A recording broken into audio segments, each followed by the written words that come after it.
Hello students, आपका हमारे YouTube channel पर एक बार फिर से स्वागत है। स्टूडेंट्स, अगर आपने हमारे यूट्यूब चैनल को सब्सक्राइब नहीं किया है तो प्लीज़ सबसे पहले इसे सब्सक्राइब करें।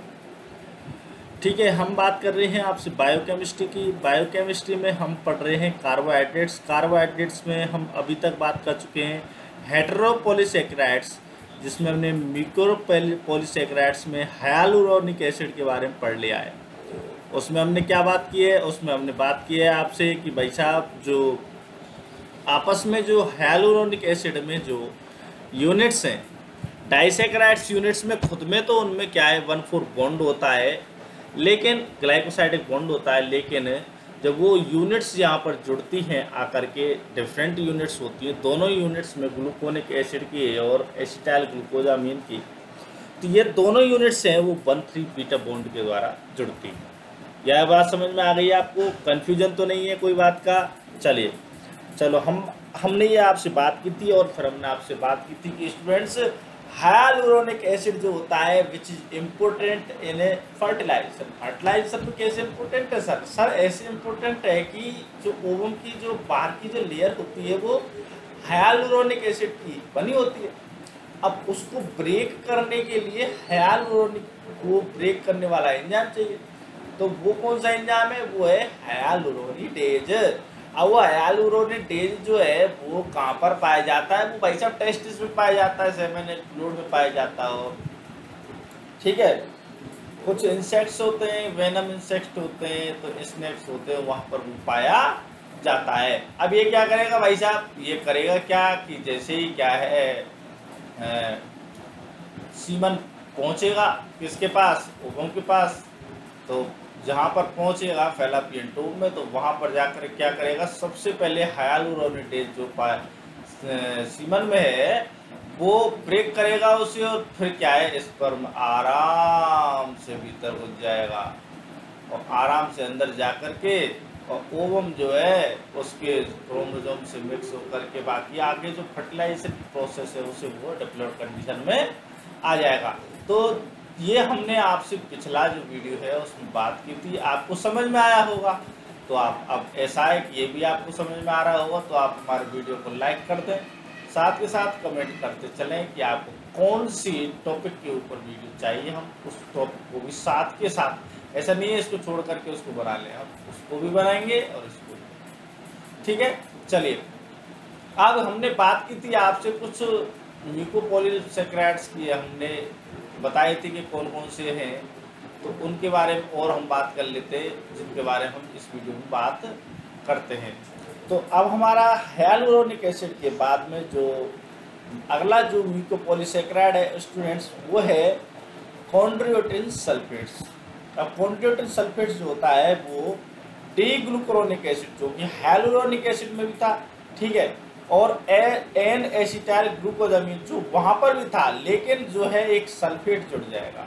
देखिए, अगर भी compare the structure of hyaluronic acid and chondroitin sulphate, then we will found that ये जो सल्फेट है जो यहाँ पर जुड़ा हुआ है, ये है बस केवल ये वो जो है ये हाइड्रोक्सिल वाली जो जगह है वहाँ पर जाकर के उस जगह का हाइड्रोजन हटाया है इसने, और वहाँ जा कर के सल्फेट जुड़ा है। लेकिन यहाँ पर ये हाइड्रोक्सिल जो ग्रुप है ये सेफ है, इसको उल्टा कर दो तो ये मिलेगा, यानी कि यहाँ पर ये इस जगह पर S3 लग गया है। आगे समझ में बात की नहीं आई? तो ये स्ट्रक्चर है कॉन्ड्रोइटिन 4 सल्फेट के साथ अब हम अगर बात करते हैं हेपेरिन की स्ट्रक्चर की बात करते हैं, तो वो इसमें क्या है, थोड़ा सा डिफरेंस है, तो उसके बारे में हम आपसे स्ट्रक्चर की बात करेंगे। तो कॉन्ड्रोइटिन 4 सल्फेट, ग्रीक में कॉन्ड्रियोज जो कि कार्टिलेज का मतलब होता है, is a major constituents of various mammalian tissue. कहाँ पाया जाता है? बोन में पाया जाएगा, कार्टिलेज पाया जाएगा, टेंडन्स में, हार्ट में, बाल में, स्किन में, और कॉर्निया एक्सेट्रा में पाया जाएगा।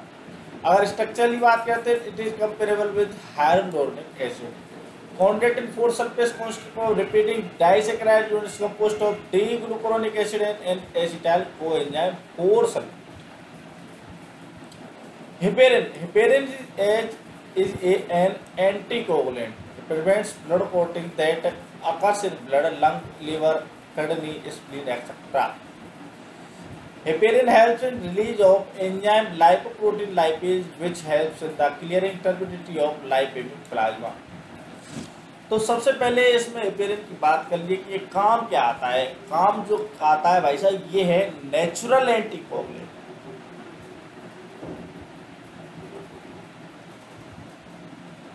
नेचुरल एंटीकोगुलेंट का मतलब क्या हो गया? अरे भाई एंटीकोगुलेंट, एंटी जो है कोगुलेंट के, कोगुलेंट यानी कि जमाव का, थक्का बनने का, तो कोगुलेशन होने का। तो कोगुलेशन होता है उसको रोक के रखने वाला होता है कौन? ब्लड में क्लॉटिंग हो सकती है, कहीं भी हो सकती है, लीवर में हो सकती है, हार्ट पर हो सकती है, ठीक है, लंग्स पे भी हो सकती है, किडनी पर भी हो सकती है, स्प्लीन पर भी हो सकती है। तो सारी जगह से ये क्या है, उसको क्लॉटिंग को रोक के रखता है। दूसरी बात ये है कि ये जो क्लियर करता रहता है टर्बिडिटी जो है लाइपेमिक जो प्लाज्मा है उसकी, ठीक है। ये क्या करता है, ये लाइपोप्रोटीन लाइपेज एंजाइम को रिलीज करेगा और ये आपके सामने प्रेजेंट हो जाएगा और फिर इसको क्लियर कर देगा टर्बिडिटी को, ठीक है। Heparin is composed of alternate units of N sulpho D glucosamine 6 sulphate and glucuronate sulphate. तो ये 2 यूनिट से बना होता है, N sulpho D glucosamine 6 sulphate and glucuronate 2 sulphate.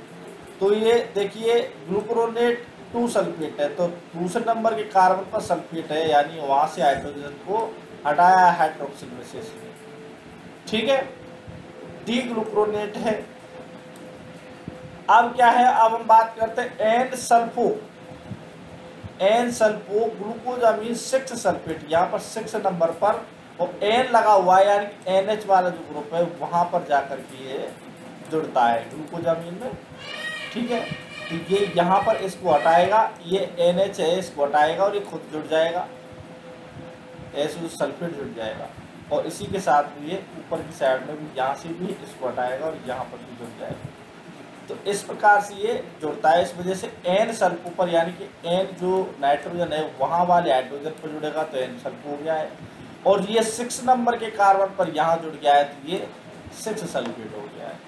तो ये हेपेरिन की स्ट्रक्चर है स्टूडेंट्स, इसको याद रख लें आप, ज़्यादा नहीं रखें तो इसकी कम से कम यूनिट्स को तो याद ही रख लें कि ये कैसे कैसे मिलकर बना होता है।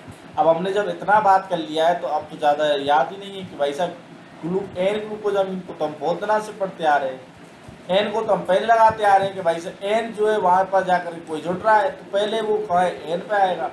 तो एन ग्लूकोजामीन तो ठीक है, तो अब सल्फो लगा दो, तो एन वाली जगह पर सल्फो है और 6 वाली जगह पर सल्फेट हो गया है, ठीक है। और 2 नंबर पर सल्फेट आ गया है डी ग्लूकोरोनेट में।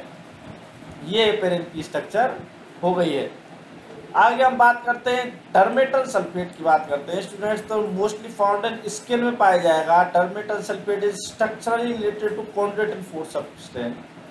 The only difference is that there is a inversion in the configuration found G5 of D-glucuronic acid to form L-iduronic acid।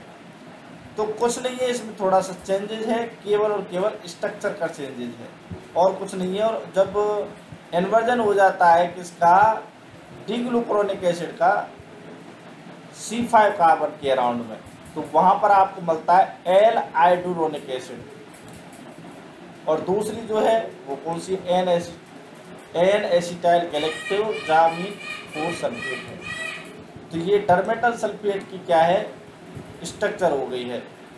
अब हम बात करते हैं, आगे बात करते हैं आपसे क्रेटन सल्फेट की। तो it is a heterogeneous GAG with a variable sulphate content beside small content of mannose, fructose, सिलिक एसिड एक्सेट्रा। तो ये क्रेटन सल्फेट में ये चीज़ें भी पाई जाती है, मैनोज पाया जाता है, फ्रुक्टोज भी, सिलिक एसिड भी सल्फेट कंटेंट में पाया जाता है। Keratan sulphate essentially consist of alternate units of D glucosamine and N acetyl glucosamine. तो ये देखिए डी गैलेक्टोज है और जो करके मिलकर के एन एसिटाइल ग्लूकोजामीन सल्फेट से मिलकर के बना होता है। तो ये हमने आपसे म्यूकोपॉलीसेकेराइड से उनकी स्ट्रक्चर के बारे में स्टूडेंट्स बात कर लिया है, आपको समझ में आया होगा। प्लीज़ हमारे चैनल को सब्सक्राइब करिए, कमेंट करिए, शेयर करते रहिए और धन्यवाद। पढ़ते रहिए।